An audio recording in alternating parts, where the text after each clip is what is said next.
Boa noite, queridos. Que a graça e a paz do Senhor Jesus seja abundante em sua vida. Botaram um anjo bem forte aqui para me guardar, hein? Será que é com medo que eu fuja por aqui? Por essa porta não sai, né? Sejam muito bem-vindos à quinta noite dessa jornada chamada Retorno à Santidade. Quando você pensa em jornada, o que processa na sua mente? O que você pensa? O que vem na sua mente? Jornada. E geralmente na jornada, dizem alguns, que o mais difícil é no meio do caminho. Porque no meio do caminho você tende a olhar para trás, perceber que não andou muito e percebe que tem muito ainda a andar. Entretanto, apesar do nome ser jornada, ou eu estou dando, jornada de santidade, ela tem um começo, mas ela não tem fim. Por isso não tem meio do caminho. Você nunca estará no meio desse caminho, porque é um fim, e você está caminhando para isso. Nós estamos sendo transformados em um processo que começa e não termina, porque devemos ser santos aqui, continuar santo e ser santo na eternidade. Não somos santos aqui e quando partimos daqui acabou, não. Pelo contrário, continuamos santos e santos mais ainda. Queridos, vamos ler 1 João, capítulo 2, versículos 15 e 16, que na minha tradução, que é Almeida atualizada, diz o seguinte, 1 João capítulo 2, versículos 15 e 16, não ameis o mundo nem o que nele há. Se alguém ama o mundo, o amor do Pai não está nele. Porque tudo que há no mundo, o desejo da carne, o desejo dos olhos e o orgulho dos bens, não vem do Pai, mas sim do mundo. Uma tradução mais antiga diz sobre a soberba da vida, concupiscência dos olhos, concupiscência da carne e soberba da vida. Queridos, nessa tradução antiga, nós podemos dizer que João está falando que o mundo está estruturado em 3 pilastras: poder, posse, poder e prazer. Posse, poder e prazer. Em outras palavras, ser, ter e sentir. As pessoas querem ser, as pessoas querem sentir, as pessoas querem ter. E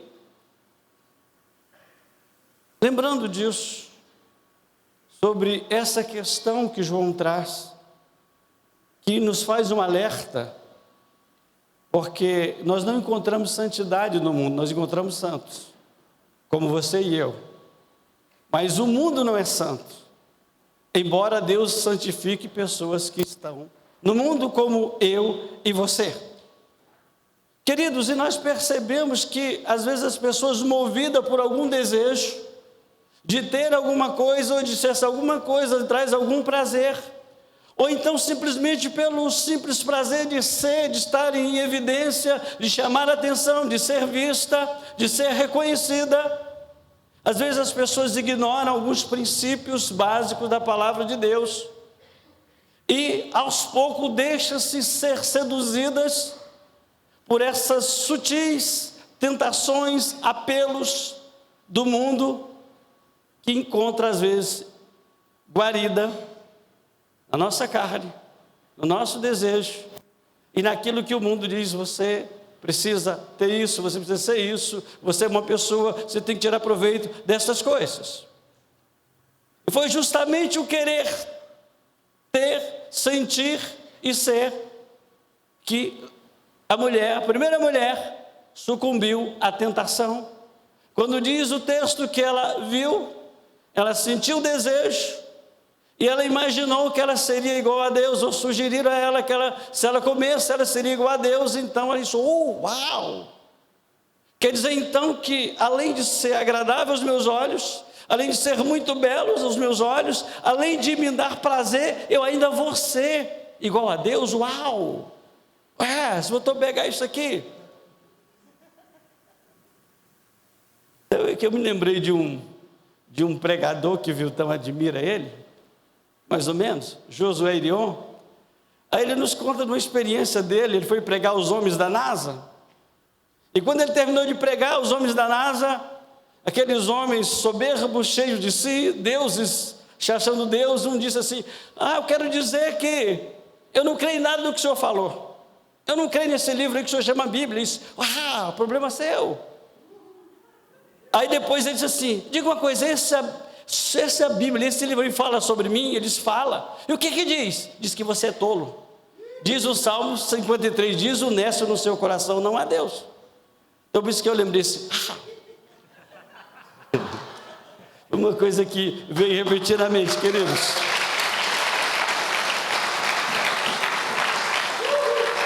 Amado, nosso desafio não é apenas falar simplesmente, ouvir sobre pecados de ação, mas refletir e detectar se em alguma esfera da nossa vida esse pecado está presente.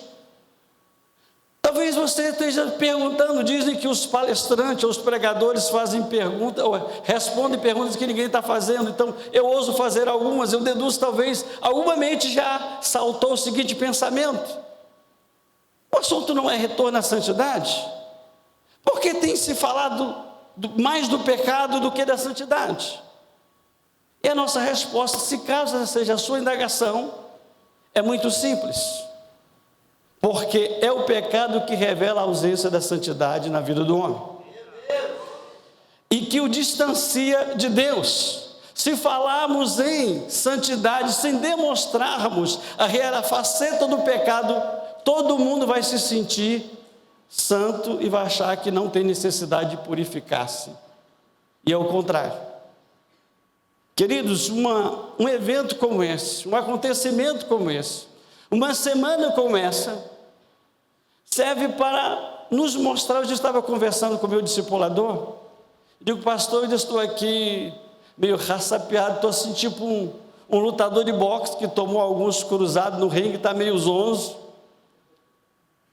E a gente pensa que entende muitas coisas sobre santidade, sobre isso e aquilo, mas o que parece é que nós limpamos a casa todos os dias, mas sempre há necessidade de uma faxina. E a faxina vai revelar que a casa não está tão limpa quanto nós imaginávamos que estava. E essa semana, pelo menos na minha vida, está sendo uma espécie de faxina. Está mostrando que existe algumas poeirinhas, alguma coisa no cantinho que a vassoura não alcançou. E agora uma limpeza mais profunda, mais detalhada, está trazendo isso à tona. Muito bem, queridos. Nós vamos falar hoje, você já sabe, sobre pecados de ação. Eu confesso que o autor ele fala muitas coisas, ele aborda vários comentários, mas para facilitar mais para mim do que para você, eu dividi em duas classes, ou melhor, em duas esferas: esfera moral e esfera espiritual. Aliás, é a tônica, é o tom dos comentários, da abordagem dele nesse tópico sobre pecado de ação. Porque às vezes a gente pensa que está tudo muito bom com a gente, mas às vezes pequenas ações, pequenos gestos, como foi dito aqui na segunda-feira, uma atitude impensada, demonstra que nem tudo está tão bonitinho como eu pensava que estivesse. E nessa esfera moral, nós vamos ler Efésios 5, versículos 5 e 12. Efésios 5, versículos 5 e 12, que diz: porque bem sabeis isto, que que nenhum devasso, ou impuro, ou avarento, o qual é idólatra, tem herança no reino de Deus e de Cristo. Porque as coisas feitas por eles, em oculto, até o dizê-las, é vergonhoso. Queridos, é interessante que quando nós vamos ler algumas expressões no hebraico, nós vamos encontrar os seguintes verbos: ratá e pachá, que significa errar o alvo estabelecido por Deus para a nossa vida, perder algo de valor ou falhar na responsabilidade de alcançar o objetivo. E nessa esfera moral, nesta área, errar-se o alvo quando nossa conduta moral não reflete o caráter de Deus. E do que eu devo avaliar a minha conduta é pelos princípios, é por aquilo que Deus pede, aquilo que Deus quer de mim. Eu não devo avaliar minha conduta pela conduta de pessoas que eu conheço, de amigos, de colegas, embora alguns são exemplos, mas eu devo avaliar a minha conduta de acordo com os princípios contidos na palavra de Deus, aquilo que Deus pede, aquilo que Deus exige. Queridos, a primeira exigência de Deus para Israel, quando saiu do Egito, depois de atravessar o mar, depois de se acampar, quando estava acampado ao sopé do monte Sinai, a Bíblia diz, e alguns judeus messiânicos, se tivesse na congregação judaica, dizia mais ou menos o seguinte: Adonai vai cá, Moshe Ravi Kadesh.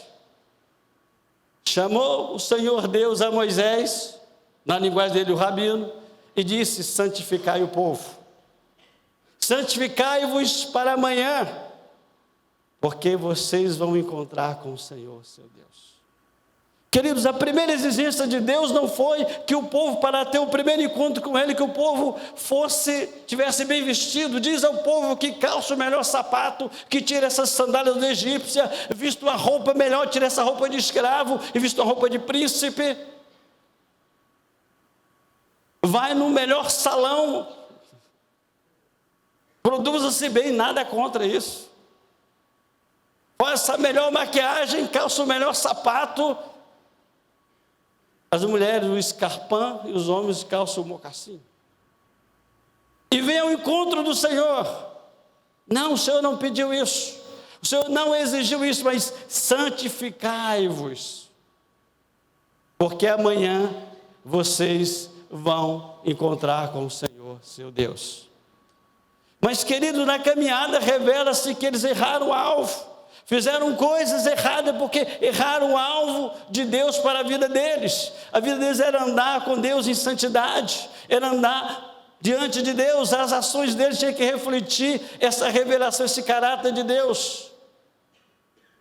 A minha conduta precisa dizer quem eu sou e quem sirvo. Quem eu sou e quem sirvo não diz muito, por exemplo, agora. Vocês podem me ouvir pregando, alguns podem gostar, outros podem não gostar. Mas, queridos, aqui não revela a minha verdadeira conduta. Quem conhece a minha conduta, quem eu sou e quem eu sirvo, é quem convive comigo, passa mais horas comigo. No meu caso, a minha digníssima esposa e minhas filhas. Aliás, queridos, onde nós somos mais desafiados a ter uma conduta cristã em casa, que os nossos filhos desafiam, o nosso próprio comodismo, a nossa zona de conforto desafia isso, que nós podemos correr o risco de cair no comodismo. Queridos, nós não apenas erra-se o alvo, não apenas assim, mas algumas vezes falhamos quando não temos o devido cuidado com o nosso corpo. E aí, o apóstolo Paulo nos diz em 1 Coríntios 3,16: vocês não sabem quem são santuários de Deus e que o Espírito de Deus habita em vocês? Eu quero perguntar: como está o santuário de Deus? Eu não estou perguntando como está esse templo aqui. Eu estou perguntando como está o santuário do Deus vivo, a habitação permanente. Que essa aqui é provisória. Deus está aqui hoje, agora. Quando nós saímos daqui, Deus, você pode encontrar se você vir buscar Deus, mas não vai ficar aqui esperando até amanhã. Agora imagine dias normais, que nós viemos para aqui na terça, depois os jovens vêm no sábado. Deus não vai ficar aqui de terça trancado até sábado, esperando que alguém abra, ou que alguém venha. Eu estou falando do seu corpo. Como está o santuário de Deus? Você tem cuidado bem desse santuário? Você tem zelado por esse santuário?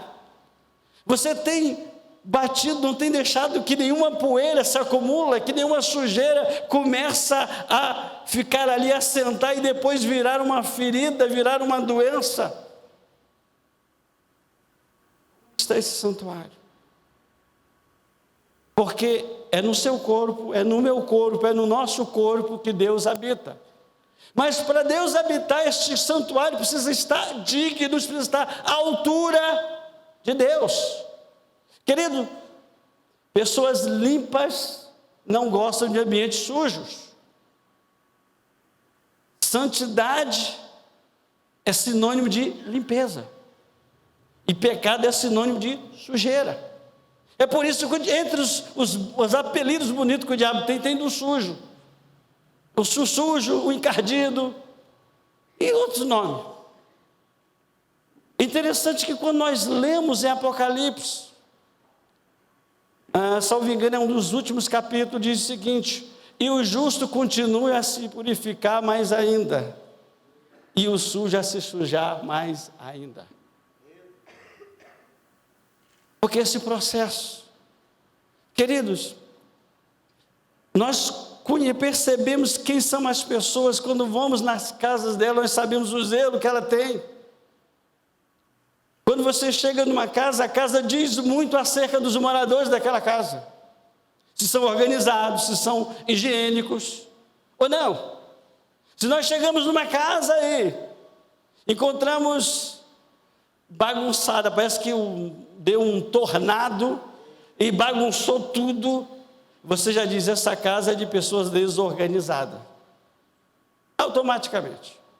Se você chega numa casa e encontra, como eu tive a visão, cheguei na cozinha da casa que eu estava hospedada 8 horas da manhã para tomar café, ou pelo menos perceber se tinha alguma coisa. Eu não vi movimento nenhum, estava um silêncio absoluto. Eu digo: eu estou na casa de amigos, será que foram arrebatados e o Senhor esqueceu de mim aqui? Eu estou esperando, cansei de esperar, digo: eu vou dar uns passinhos até na cozinha, vou ver o que está acontecendo. Queridos, quando eu cheguei na cozinha, eu tive uma visão avassaladora de perplexidade. Estava uma pia entupida de louças, de panelas sujas, de gordura. Eu digo: misericórdia, Senhor, o que é isso? Meu Deus, não é possível, uma casa que tem 4 pessoas, e uma senhora e uma moça. Sabe o que foi que eu fiz? Não vi nenhum sinal de vida, comecei a lavar a louça. Lavei tudo. Lavei tudo. Mas sabe o que é mais triste? Que no outro dia estava quase o cenário, quase parecido. Parece que não aprendeu. Podia pelo menos, poxa, não, eu sinceramente sentiria envergonhado se um hóspede meu fizesse isso, a não ser por iniciativa, né? Queira ajudar. Eu ficaria morto de vergonha, e no outro dia, não é meu hábito acordar cedo, mas nesse dia eu acordaria 5 horas da manhã. Vai que ele acorda 6 e encontra esse negócio assim. Queridos, assim Deus olha para a sua vida e para a minha. Deus olha como está o meu corpo, o seu corpo. Deus olha se realmente Ele pode habitar em nós, se Ele pode sentir a vontade do nosso meio. Se realmente somos dignos do seu Espírito habitar em nós. E aí talvez algumas pessoas dizem: eu não sei porquê, Deus esqueceu de mim, Deus não fala mais comigo, eu não sinto mais Deus. Queridos, Se esse é o seu caso, avalie o que você tem deixado de fazer. Às vezes não é o que você tem feito, o que você não tem feito, para que o Espírito Santo comece a ser sufocado, ou a ser sendo expulso. Porque assim como você e eu, gostamos de ser bem recebidos, de ser bem tratados, o Espírito Santo gosta também. Ele gosta de ambiente. Perdemos o alvo de Deus para nossa vida quando trocamos os valores de Deus pelos valores da sociedade. Queridos, os valores de Deus são simples, não são muito difíceis. Às vezes, os homens que dificultam. As coisas só são difíceis para quem tem dificuldade de vencer a si mesmo, vencer algumas limitações ou algumas barreiras que possui dentro de si. Então, queridos, quais são os valores da sociedade? Nós vivemos numa sociedade moderna em que os valores são completamente inversos aos valores de Deus, principalmente nos chamados valores morais. E talvez alguém objeta: mas isso é relativo. Moral você tem a sua, eu tenho a minha. Querido, quando se trata de moral como princípio, não é relativo, é absoluto. Moral como princípio de Deus não há relatividade, é absoluto. Deus não negocia os seus valores morais, éticos. A sociedade pode ser relativa, mas para Deus não. E aí nós vivemos numa sociedade moderna que ensina, entre outras coisas, ideologia de gênero. Aliás, a revista eletrônica chamada Fantástico, antigamente chamava o Show da Vida, deixou de ser o Show da Vida há muito tempo. Passou durante alguns dias, alguns domingos, reportagens divulgando, fazendo apologia a chamados transexuais. Eles, eu não estou aqui discriminando. Muitos são dignos da nossa piedade, de nós demonstrarmos amor, de nós estendermos as mãos. Muitos enredaram nessa vida por coisas que viveram na infância ou na adolescência, mas daí então, tentar apregoar isso como uma filosofia de vida, como uma normalidade, isso eu não aceito, isso eu não concordo. Então a ideia é que, na ideologia de gênero, é que pessoas nascem no sexo errado. Moças, meninas, nascem meninos. Ou seja, meninas nascem, mas não tem característica, não tem vontade e não é menina. Em outras palavras, quer dizer, nasceu num corpo errado. E agora quer mudar este corpo. Essa não é a filosofia divina. Esse não é um valor divino. Entre outros valores, queridos, estão, principalmente com essa lei aí, o tirar a autoridade paterna e materna. Pai e mãe está deixando de ser autoridade na família, no quesito corrigir, no quesito punir e no quesito ensinar. Porque a sociedade e o governo quer até ensinar os nossos filhos a serem filhos. E quer nos doutrinar a sermos pais de acordo com seus valores. E os seus valores são valores subversivos, são valores liberalistas, são valores de quem não há regra. Nós estamos vivendo, estamos tentando, melhor dizendo, transformar nossa sociedade.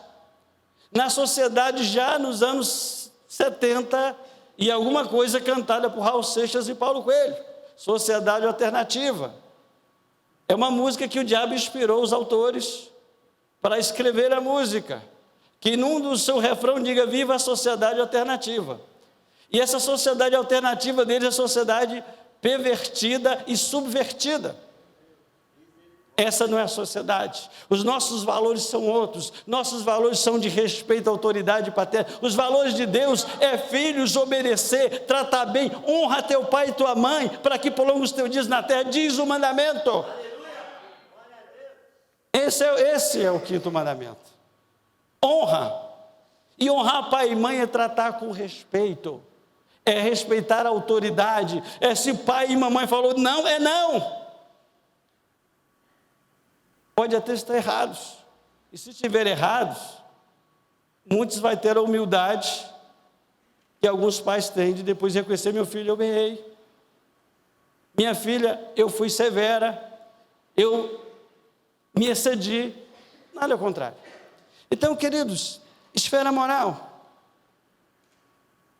Interessante que o autor diz o seguinte: nosso corpo é o templo do Espírito Santo e deve ser espiritualmente santo e estar fisicamente em forma para ser usado no reino de Deus.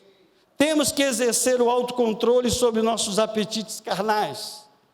Quando obedecemos às leis espirituais e físicas de Deus, nos resguardamos de muitos problemas espirituais, emocionais e físicos.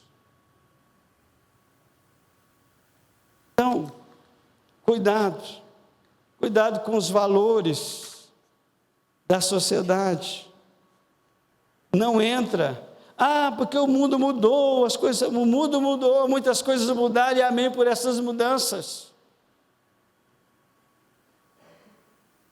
Queridos, nós vivemos numa sociedade no momento que os pais são desafiados a termos cuidados, a pastorear os nossos filhos, não somente na igreja, mas em casa e até fora de casa. Queridos, existe o lema chamado inclusão social. Criou-se a inclusão social através dos computadores. Isto é bom, mas quando o bom é mal usado, se torna mal. Queridos, eu hospedei na casa de um grande amigo meu, quando eu fui daqui para lá, para o estado de Sergipe. E percebi um fato e perguntei à senhora que trabalhava na casa. Percebi um fato que uma adolescente, em dia escolar, horário escolar, acordou por volta de 1h da tarde. Eu perguntei: Maria, fulano não estuda à tarde? Bem, estudar essa tarde, ele acordou tarde, porque 1h já era para estar na sala de aula. Ele disse: não, pastor, ele estuda de manhã. Eu digo: o que ocorreu? Foi um acaso? Não, você não sabe de nada. Fica aí na internet até 2, 4 horas da manhã. E aí vai dormir, não tem como acordar, 8 horas está de pé. Às 7 horas está de pé para 8 horas na escola. Eu falei: e o pai sabe disso? Sabe. E não fez nada? Deu uma bronca, mas depois deixou para lá. Isso não pode acontecer. Porque, infelizmente, a indústria do entretenimento, até da informação, a tecnologia, que é uma ferramenta ótima, pode virar uma ferramenta de exclusão social. Eu vou dizer por quê. Queridos, eu já vi isso, e não foi uma vez nem duas. Eu já vi pessoas, tanto em lanchonete, até tive a infelicidade de ver em casa. Pessoas sentadas na mesa e conversando, uma conversa muito envolvente, com alguém que estava do outro lado, ninguém sabe-se lá onde. Ou seja, as pessoas muito jovens, e cuidado você jovem, cuidado para que o amigo virtual, não substitui o amigo físico. Então estavam conversando, um bate-papo. O que está acontecendo? Estão deixando de interagir entre eles. Estão deixando de desenvolver relacionamento com pessoas físicas presentes e visíveis, com pessoas que não os conhecem. E por causa disso, nós já ouvimos tantas coisas que aconteceram com jovens aí, de ser aliciado por pedófilo, criança ser aliciada por pedófilo, e coisas mais.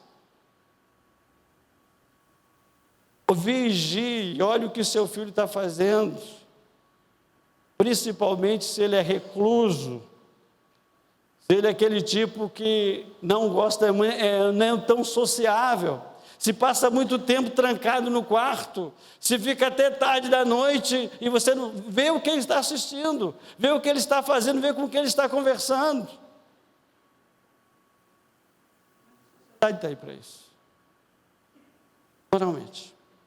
Então, queridos, é engraçado que nessa esfera moral, nós precisamos entender que os princípios de Deus, eles são absolutos.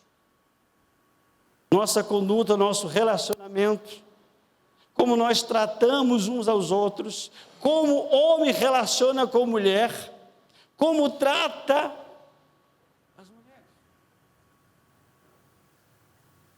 Como é que eu trato as senhoras? É claro, queridos, que uma coisa é tratar uma jovem solteira, outra coisa é uma jovem casada, outra coisa é uma senhora também casada, são tratamentos diferenciados. Eu sei que tem pessoas que não gostam de ser chamadas de senhora, tem mulheres que não gostam, mas o tratamento de senhora é um pronome, é um de tratamento, é uma questão respeitosa. E aí, sabe o que acontece?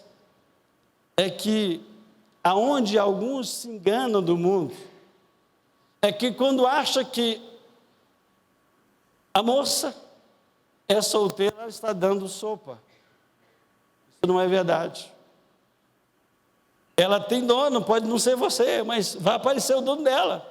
Se ela não tem namorado, está para ter.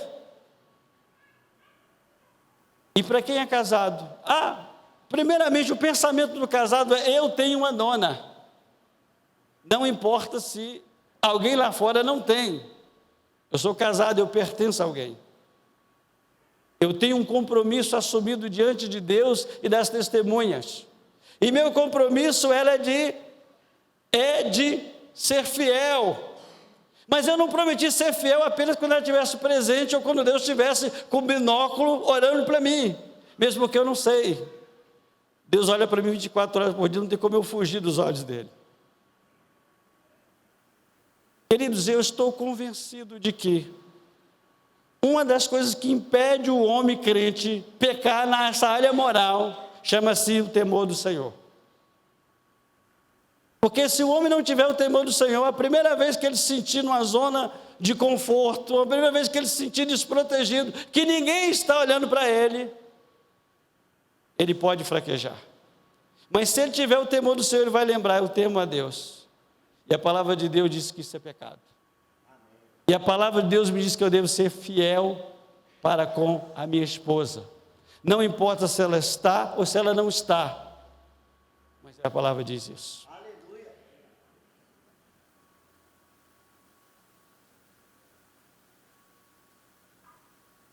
Queridos, a Bíblia diz em Êxodo 20, versículos 2 e 3: eu sou o Senhor teu Deus, que te tirou da terra do Egito, da terra da escravidão. Não terás outros deuses além de mim. Nossas ações precisam ser centradas na pessoa de Deus e em sua essência, e a sua essência é santidade. Isso fica claro em algumas situações, em alguns momentos, isso fica bem claro. Queridos, quando Isaías tem aquela imagem impactante do Senhor na sua glória, e de toda aquela manifestação gloriosa, o que ele ouve dos serafins não é poderoso, poderoso é o Senhor. Não é.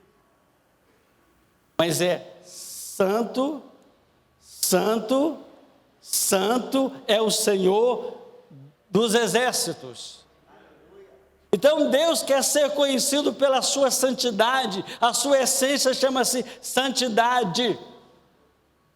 E por isso, por ele ser santo, Deus abomina qualquer ser, coisa ou santo que usurpa ocupando o seu lugar. E aqui nós estamos falando já na esfera espiritual, nós já concluímos a esfera moral.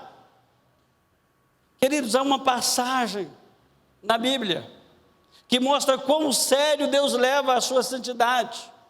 O texto bíblico de 1 e 2 Samuel 6, versículo 3 a 7, vai nos contar a história de um rapaz chamado Uzá. O texto diz que a arca do Senhor estava na casa de Obed-edom. Então o rei Davi resolve buscar a arca para trazer para Jerusalém. Mas, queridos, aí acontecem dois fatos, dois erros. Quais eles? O primeiro pegou a arca do Senhor e colocou em cima de um carro puxado por animal. O segundo erro, e talvez alguém não entende, foi quando o texto diz que quando o carro que ia puxado pelos bois passou em alguma depressão e balançou a arca e parecia que ia cair, ele colocou a mão para proteger a arca. E alguém não entende? Eu não entendo por que Deus matou Uzá. O texto vai dizer isso. E Uzá morreu ali. Você sabe por que isso aconteceu? Porque era uma ordem expressa de Deus. Só quem podia carregar a arca era o sacerdote. Devia ser carregada com varas e nos ombros. 2 à frente e 2 atrás. Com a vara no ombro e aquela vara entre as argolas. Então, de maneira errada, alguém não autorizado por Deus resolveu fazer. Queridos, existem coisas que talvez muitos aí se acham ou seja até mais capazes do que outros. Mas tem coisas que só faz para Deus quem Deus autorizou a fazer. Não tente fazer o que Deus não lhe autorizou a fazer. Ah, não, porque eu faço. Você pode fazer melhor, amém, mas faça o que Deus mandou você fazer. Queridos, eu não vou me meter em música aqui, porque eu não sei tocar nada e cantar muito menos. Eu já vi crentes, já vi e ouvi discutir, desautorizar, desrespeitar pastores, por achar que eles tinham razão e que eles tinham a mesma autoridade. Não tem. A autoridade Deus dá a quem Ele quer, e só Ele pode tirar. Só Ele pode tirar. Ah, mas você lembra a semana passada a história de retrato de Davi? Davi foi ungido rei com 17 anos. Ele assumiu o trono com quantos anos? Com 30. Durante 13 anos, Davi esperou Deus tirar Saul. Saul já tinha sido reprovado por Deus, mas faltava Deus consumar o que ele tinha começado. Davi podia dizer: não, eu já sou rei, já fui ungido, agora é comigo. Se não sair, eu tiro. E o que não falta é rebelde. Basta você ir para a caverna de Adulão. Você vai encontrar com os revoltosos de Israel. Mas Davi entendia isso. Então Uzá quis fazer, sabe, queridos, boa motivação não resolve coisas erradas. Ele tinha uma boa motivação, ele queria segurar a arca, mas não era prerrogativa, ele não podia fazer aquilo e ele fez. E aí Uzá morreu. Então, queridos, saiba que na esfera espiritual é preciso levar a sério a santidade de Deus. Precisa entender que Deus é santo e que tem coisas que tem que ser feitas do jeito que Ele quer, como Ele manda.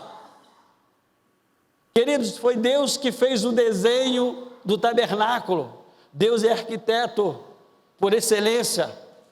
Deus criou o desenho. Deus, Moisés, vou te dar aula aqui de arquitetura, vou te dar aula de engenharia. E se você ler, você vai ver como Deus é detalhista. Nada podia estar fora do lugar, nem ninguém podia tomar o lugar de outro. Que diga o rei Uzias: não, eu sou rei, eu posso fazer tudo, eu sou rei, eu mando, eu sou ungido também. E lá vai ele queimar incenso no altar de Deus. O que aconteceu? uma lepra na testa, imediatamente, para ele entender que a autoridade dele tem limitações. O fato dele ser rei não dava direito a ele fazer coisas espirituais que só o sacerdote podia fazer. Amados, e para Deus, a idolatria é um pecado gravíssimo. Numa linguagem jurídica é um crime hediondo, não um crime doloso, é hediondo. Aí alguém fala, mas pecado é tudo igual. Consequências, há várias palavras descritivas demonstrando que existe pecado voluntário, que é tratado de uma forma, e pecado pela culpa, que é tratado de outra forma. Por exemplo, a idolatria, a pena máxima era a morte, apedrejamento. Por que isso? Porque Deus zela pela sua imagem, Deus zela pelo seu nome. Então, o que ele dizia, mas o que é idolatria? Pastor, o que é idolatria? O que é o pecado de idolatria? E todo mundo pensa na idolatria quando eu vou na casa de uma pessoa e eu encontro alguns santinhos na parede, ou então um nichozinho, como que chama de altar, cheio de santinhos. Isso é idolatria. Isso é idolatria também. Mas se fosse só isso, nós tínhamos milhares de santos espalhados por este mundo afora. Queridos, o pior é que existe idolatria até mesmo dentro da igreja do Senhor. Às vezes a pessoa não tem um santo, mas tem uma certa admiração exacerbada, excessiva, que idolatra pessoas, que cultua homens. Queridos, eu fiquei assustado, preocupado com o que presenciei em Fortaleza no ano de 1998. Eu fui para o Congresso Mundial de Missões e lá estava Josué Leon. Logo quando ele lançou aquelas fitas denunciando os pecados dos Nintendos do Disney, do Walt Disney. E aí, pelo menos no Nordeste, era a bola da vez.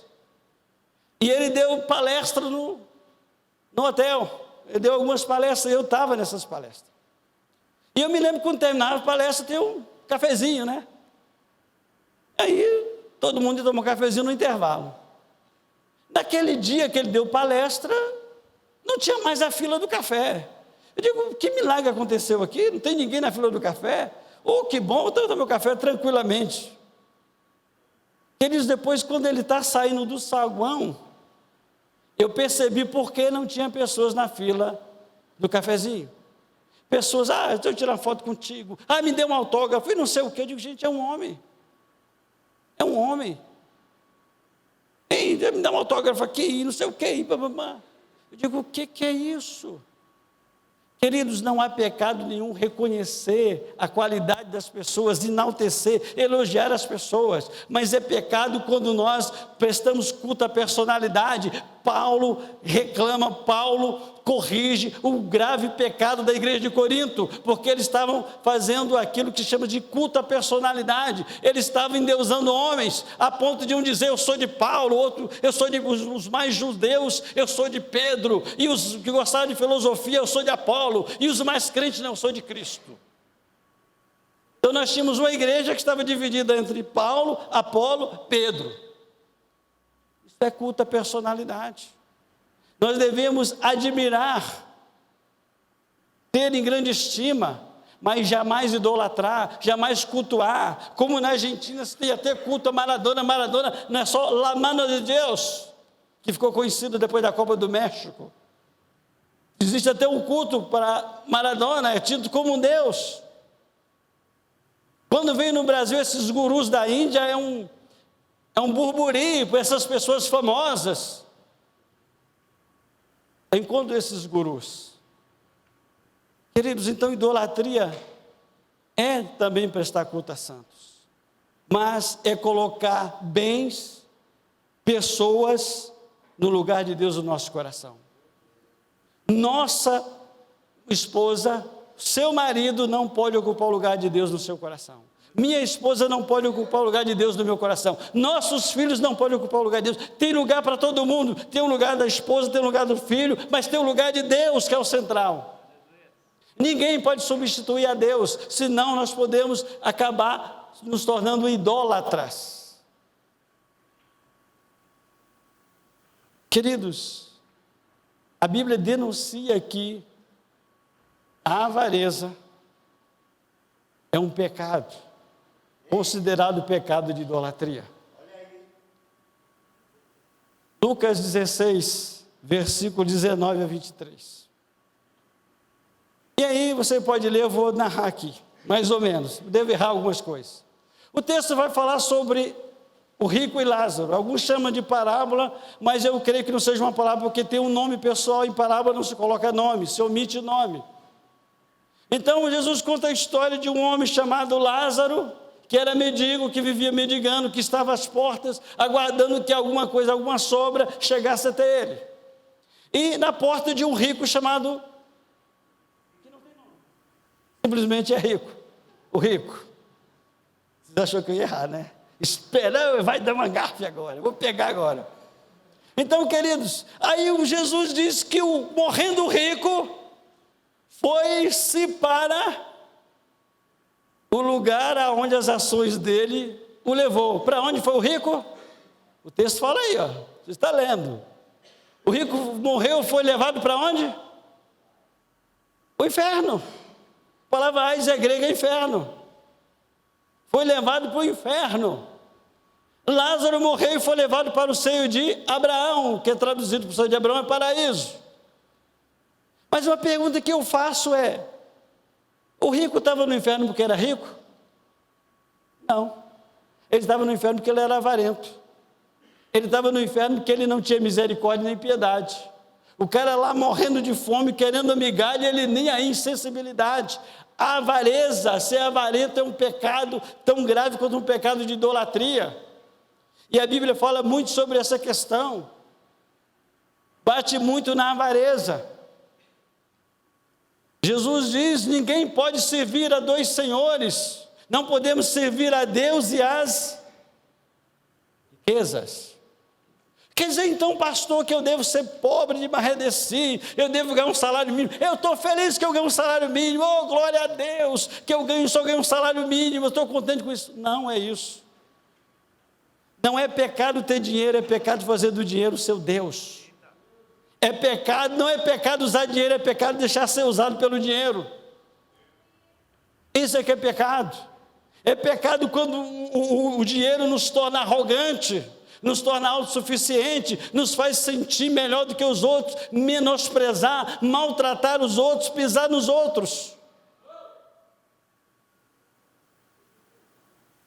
Não é pecado ser rico, de forma alguma. Aí, queridos, na área da idolatria, tem uma coisa muito séria, que chama-se consultar os astros, o médium, ou seja, praticar a astrologia e a mediunidade, certo? Eu não sei se vocês conhecem esotéricos, mas se vocês for para uma cidade, várias cidades do Brasil, mas eu posso falar aquela que eu conheço, e a cidade mais que tem as pessoas esotéricas, das que eu já conheci, chama-se Alto Paraíso, Goiás. Queridos, eu cheguei na cidade que você vê toda a cidade, é tão grande que dá para você ver toda a cidade da rodoviária, que a rodoviária fica num plano mais elevado, uma cidade com mais ou menos 3 a 4 mil habitantes, hoje eu não sei, isso faz mais de 10 anos que eu estive lá. Mais 10, põe 10 anos. Só de casado eu tenho 16. Isso faz uns 20 anos, mais ou menos. Queridos, e dizia naquela época que aquela cidade tinha 120 seitas esotéricas.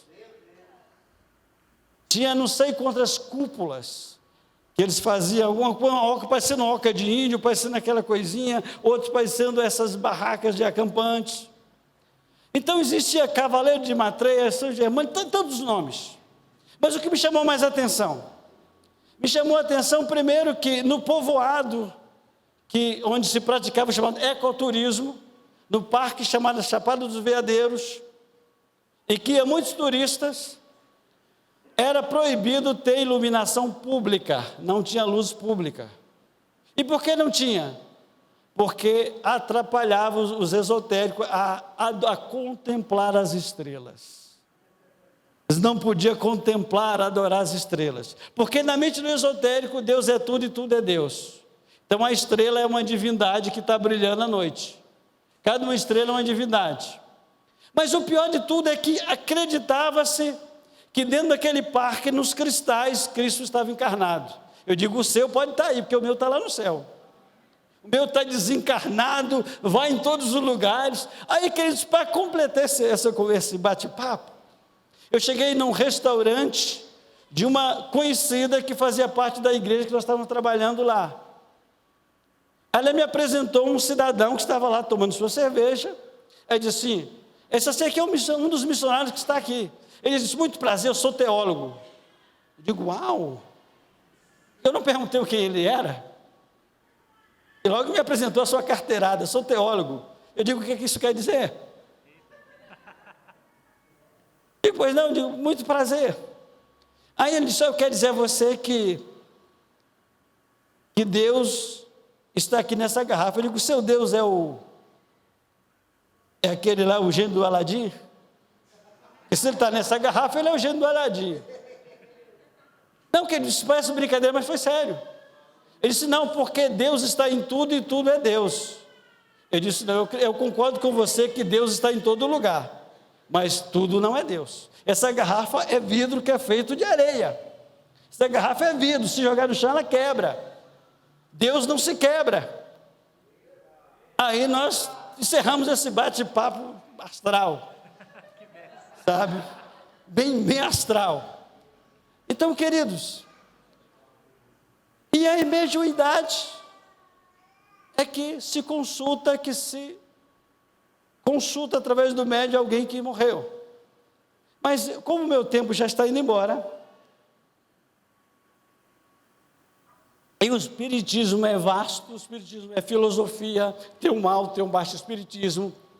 E aí tem um kardecista que vai vendo divisões dentro do espiritismo. Kardecista, que é o chamado espiritismo branco, e tem um outro, que é o irmão mais próximo, a irmã mais próxima do espiritismo, que é a Umbanda. Você pode até depois querer me apedrejar, mas é pura verdade. Porque se alguém for no espiritismo, e o médium dizer para você, olha, você tem um grau de humildade, você precisa desenvolver esse grau, e depois vai dizer para você, olha, o seu grau de humildade é muito elevado, você tem que ir para um lugar mais, para se aprimorar, vão mandar você para Quimbanda, melhor dizendo, para Umbanda, é para lá que vão mandar você.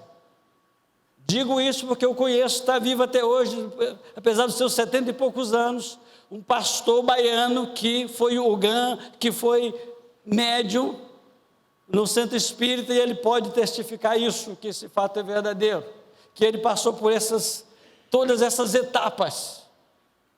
Então, queridos, aí talvez você diz, pastor, graças a Deus, eu não faço nada disso, eu não consulto as estrelas, eu não creio numa força, numa energia, eu não creio na força cósmica, eu creio em um Deus, graças a Deus que eu não faço nada disso.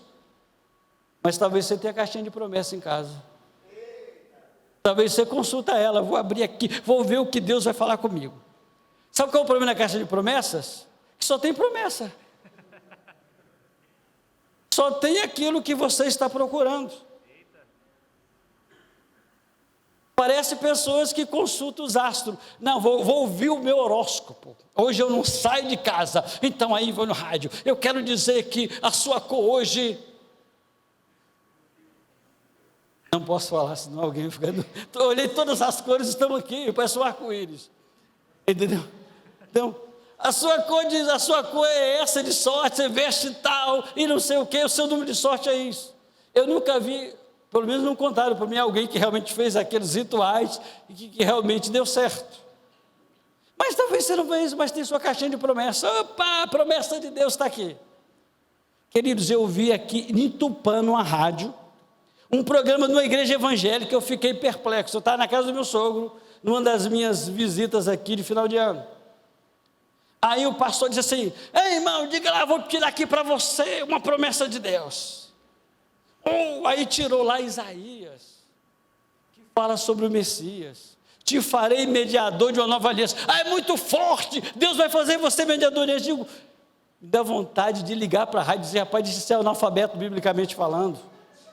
Você está enganando o povo e ludibriando o povo. Isso é uma promessa messiânica. Só Jesus é o mediador de uma nova aliança. Como é que você promete para alguém do outro lado que Deus está falando que ela vai ser mediador da nova aliança? A gente consulta. Não, eu não tenho caixinha de promessa, pastor, mas se eu ouvir falar que tem alguém que desenrola o manto, eu vou atrás de um vidente para revelar. Desenrola o manto para mim. Eita, diz aí o que Deus tem para mim. Queridos, Salvador, num bairro chamado 7 de Abril, onde tudo acontece, de bom e de ruim. Começou um culto que começava 10 horas e não tinha hora para acabar, na casa da irmã. Depois, quando o pastor da igreja descobriu, mudaram a estratégia, que o pastor não podia. Era tão secreto que o pastor não sabia nem podia ir. Olha, tinha gente que recebia uma unção de andar de 4 patas e uivar como um animal. Queridos, aí surgiu um profeta, um revelador, trazer a revelação. Aí chegou para a irmã: eu quero dizer, Deus está me revelando. O homem da sua vida está sendo preparado em São Paulo. A mulher pode dizer: que aleluia, nada disso.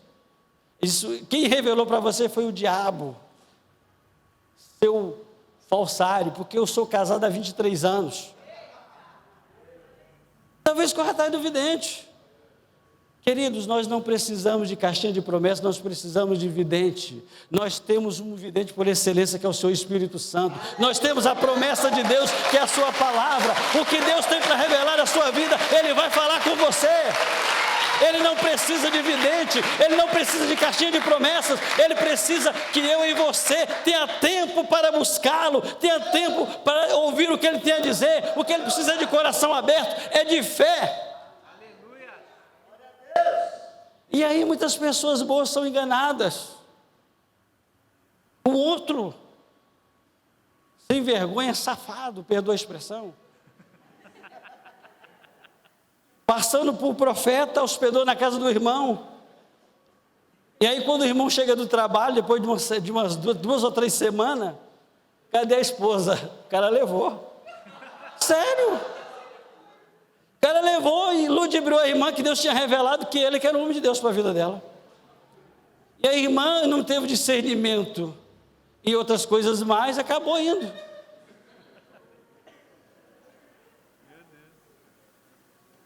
Então, queridos, a revelação que Deus tem para você, Ele só vai usar um profeta se eu e você não estiver sensível para ouvi-lo.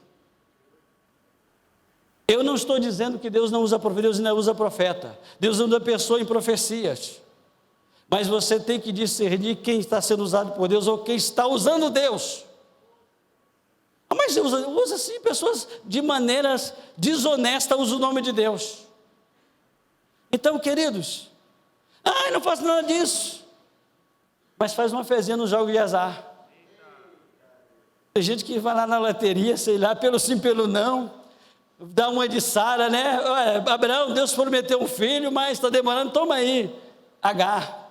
Vamos fazer vamos dar uma ajudinha a Deus. Então tem gente que vai fazer uma fezinha. Você não precisa ter uma fezinha em jogos de azar, você precisa ter uma fé num Deus grande. Sua fé num Deus que tudo pode.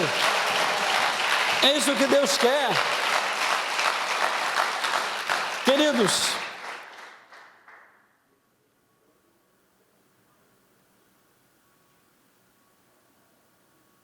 há uma área que existe controvérsias desnecessárias. Jesus nos diz num dos evangelhos: dê a César o que é de César e dê a Deus o que é de Deus. O que é de César? O que é de César, igreja? O quê? Isso, os impostos. César é o Estado, César é o governo. Então, o Jesus está falando, em outras palavras, seja cidadãos terrenos, como cidadãos terrenos, pague o imposto, viva corretamente, mas como cidadão dos céus, dê o que é de Deus, o dízimo, a oferta de Deus. Queridos, e a palavra dízimo vem da palavra hebraica dízima, que quer dizer 10ª parte, ou seja, 10%. Queridos, eu não tenho nenhum problema de falar de dízimo. Por que eu não tenho? Eu não tenho porque eu sempre fui dizimista desde que eu me entendo por crente. E nunca precisei de uma comissão na minha casa de averiguação para ver se eu era dizimista ou não. Claro que eu estou brincando, ninguém faz isso. Se bem que já houve uma igreja em Salvador que teve a ideia não aceitável, uma ideia não boa, de expor o nome das pessoas lá na mural. Quem era dizimista e quem não era. Isso não se faz. Isso não se faz. Queridos, graças a Deus, nesta igreja aqui e muitas outras que pastores têm caráter, nós só sabemos quando você sabe, sabe quando nós sabemos quanto entra e que saiu? Na reunião, porque tem a prestação de conta, a leitura do relatório, e que você sabe se você ficar aqui para o culto de assembleia. Nós não colocamos as mãos no dinheiro, nós recebemos dinheiro depositado em conta. Isso é uma atitude correta. Aí, você não corre risco de o diabo falar para você: olha, o pastor trocou de carro. Quem sabe, talvez o diabo já tenha soprado. Como o carro do pastor está consertando lá, né? Aliás, é o segundo aviso de Deus: pastor, está na hora de trocar o carro. Eu quero lhe dar o melhor. Aí alguém deve estar vendo o pastor com um Renault Sandero, né? Dizer: olha, o pastor está melhorando de vida, amém. Mas, queridos, esse carro, eu não fui autorizado a falar, e depois ele vai me bater, mas eu já comecei a falar. Esse carro é a seguradora que deu para ele usar enquanto conserta o carro dele. Mas glória a Deus, amém. Nós temos que nos alegrar se ele chegar aqui amanhã com Mercedes. Deus está abençoando. Glória a Deus. Então, queridos, o dízimo é do Senhor, e às vezes as pessoas têm roubado a Deus, as pessoas têm negado, têm sonegado. O que existe no reino de Deus é um bocado de sonegadores, e outra, existe uma maneira que tem burlado. Sabe o que é? O dízimo da pessoa é R$100, por exemplo. Ah, mas esse mês apertou as coisas, eu vou dar só 70. Ô filho, o dízimo você dá ou você não dá. Ou é o 100, ou você deu uma oferta. É 100, é 100. Alguém me perguntou: pastor, eu posso dar mais de 10%? E se você quiser, fica à vontade, você não é obrigado. Mas você está exercendo fé. A Bíblia pede 10%. Mas se você quer dar bem, você tem uma atitude voluntária, mas nenhum líder pode te obrigar. Ah, mas pastor, eu já ouvi gente falando que... Eu digo: bom, está falando, mas aí é responsabilidade de quem falou. Querido, a oferta, ela só pode ser estipulada quando há uma necessidade. Por exemplo, a igreja resolve comprar um terreno, isso não vai demorar muito. E diz: irmãos, é um passo de fé. É um passo de fé. A igreja precisa de pessoas que ofertem com 1.000, com 500 e com 300. É para um fim específico. Certo? Só em casos como esse. Mas a sua oferta tanto faz ser R$100 como ser R$1. É com você e Deus. Você dá a sua oferta quando você quer e quanto você quer. Mas quanto mais você dá, mais você vai receber. Então, queridos, Diz o autor: você tem sido honesto dando o seu tempo e de seus talentos a Deus? Você tem sido honesto no cálculo do seu dízimo? Ou você tem dado do dízimo o resto do dízimo? Ou melhor, o dízimo do resto. Jesus não pode ser o Senhor de sua vida se Ele não é o Senhor de suas finanças.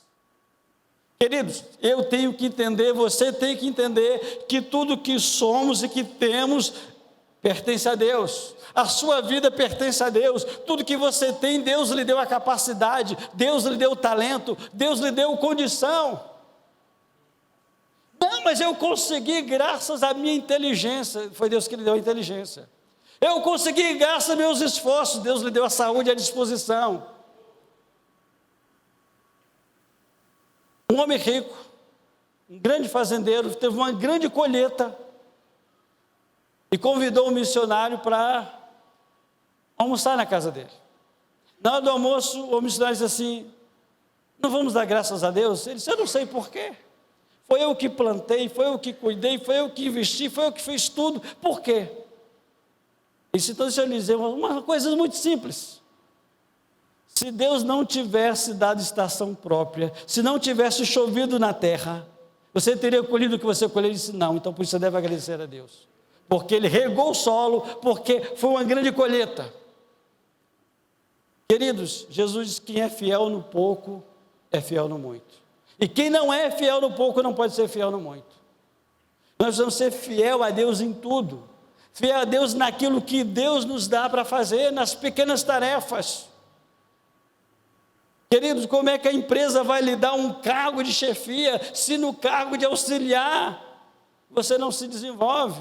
Se no cargo de serviços gerais você larga o serviço por fazer, você nunca vai chegar a outro lugar mais alto. Porque se você faz bem feito lá, vão colocar você, vai fazer bem feito aqui. Então, queridos, não precisamos de caixinhas de promessas, nem de vidente para sabermos qual é a revelação ou promessa de Deus para nós. Devemos buscar sim a sua palavra em oração, que saberemos qual é a sua promessa para a nossa vida, qual é a sua vontade. Queridos, e quando fazemos isso, coisa tremenda. Queridos, quando eu cheguei na missão Jocum, em Aracaju, eu tinha apenas uma ajuda de custo da igreja que eu era membro, que dava somente para eu pagar a mensalidade, e o que sobrava era a conta para os produtos de higiene pessoal. E meu Deus, eu saio dia de folga, eu saio meio que o centro é perto, mas eu estou duro, Senhor. Meu Deus, eu não como nada, eu não saio. Mas o Senhor me trouxe para aqui. Queridos, eu comecei a orar. E meu tênis foi ficando velho, né? Aí eu falei: meu Deus, meu tênis está... Sabe, se eu largar ele no centro da cidade, ele vem sozinho para aqui, porque ele já conhece o caminho. A minha calça já é da mesma cor, a calça jeans. Deus, eu preciso de um tênis, eu preciso disso. Eles diziam: eu falei mais ou menos numa quinta-feira. Aí na segunda-feira, que era folga, vai eu andando para o centro da cidade. Era mais ou menos uns 2,5 km a 3. Quando, geralmente, oficialmente, Jocumeiro, como se chama, a conta oficial era no Bradesco. Era banco oficial do Jocumeiro, porque na época era o Banco dos Pobres, hoje já não é mais. Quando eu passo o cartão, entrou um dinheiro que eu não sei de onde vi, nem perguntei. Eu digo: é Deus que mandou. Aí eu saquei o dinheiro e comprei um tênis e fiquei feliz da vida. Pude tomar um sorvete, pude comer um sanduíche depois de uns 3 meses.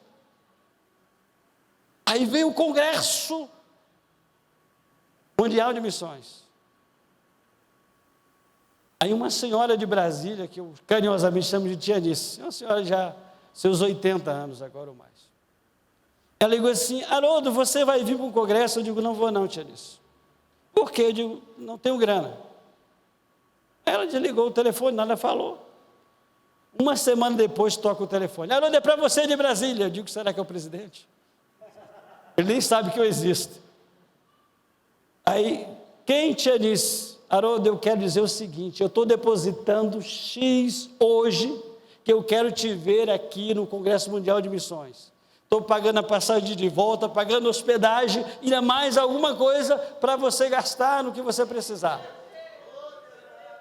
Vocês pensam que parou aí? Não. Deus começa a me incomodar, fala com essa mulher sobre sustento. Eu digo, mas meu Deus, como é que eu vou falar? A mulher também fala com ela sobre sustento quando você chegar em Brasília. Falei. Ele disse, Haroldo, faz o seguinte, mande o seu histórico para mim, umas 5 cópias. Mandei. 15 dias depois ela liga para mim, Haroldo, eu tenho 4 pessoas que vai contribuir com o seu ministério. Você sabe por que isso, queridos? Sabe por que isso? Porque eu fui fiel no tempo da dureza, nunca deixei de dar o dízimo, mesmo daquilo, ficava sem dinheiro para comprar outras coisas, mas nunca deixei. Eu falei com a irmã que é responsável, a tesoureira da igreja, digo, olha, deposita o meu dinheiro, já desconta o meu dízimo, porque eu posso correr o risco de cair na tentação, na dureza, e desviar para alguma coisa. Fui fiel durante 6 meses no pouco, Deus colocou muito. Então, queridos, seja fiéis a Deus. Não cometa o pecado de ação, de reter o que é de Deus. Não cometa o pecado de ação de negar o que é de Deus. Não cometa o pecado de ação de tirar o que é de Deus e colocar no que não é de Deus. Mas, pastor, eu vi aquilo, eu quis comprar aquela TV de LED, não é mais plástico, o plano já está antiquada. Eu vi aquela TV de LED, 52 polegadas, 4D. Eu não resisti. E aí, pastor, eu comprometi o dízimo, está errado. O seu dízimo, o meu dízimo tem que estar no topo da nossa lista de prioridades, de compromisso do mês. Não tire para nada. Pastor, e se eu ficar doente? Aí é um caso extraordinário. Você precisa confiar que Deus vai prover meios. E aí você vai cantar como Kleber Lucas, Deus cuida de mim, a sombra das suas asas. Queridos, e para a alegria de vocês eu termino. Isso porque eu sei que nós estamos cansados. Que Deus os abençoe.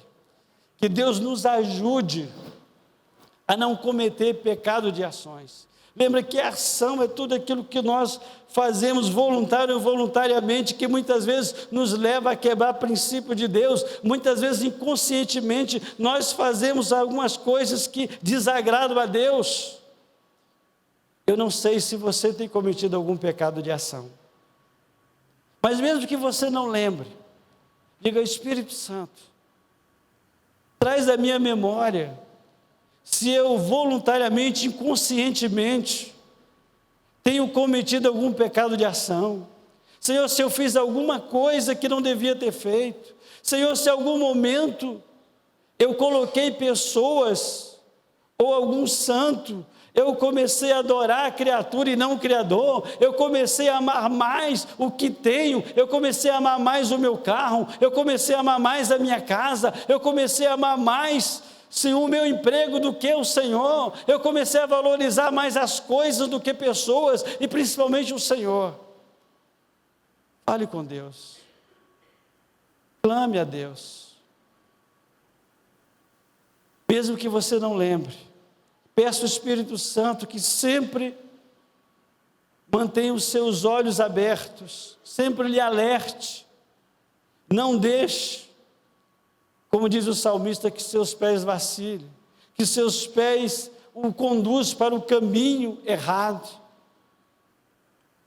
Nosso Senhor, nosso Deus, nosso Pai, meu Deus, eu sei que como homens, como mulheres, como pessoas, como seres humanos, nós somos imperfeitos, e nós muitas vezes, Senhor, coisas que era para fazer, nós não fazemos, e o que não era para fazer, nós fazemos. Algumas vezes, Senhor, até bem intencionado como usar, Meu Deus, mas sem a devida sabedoria.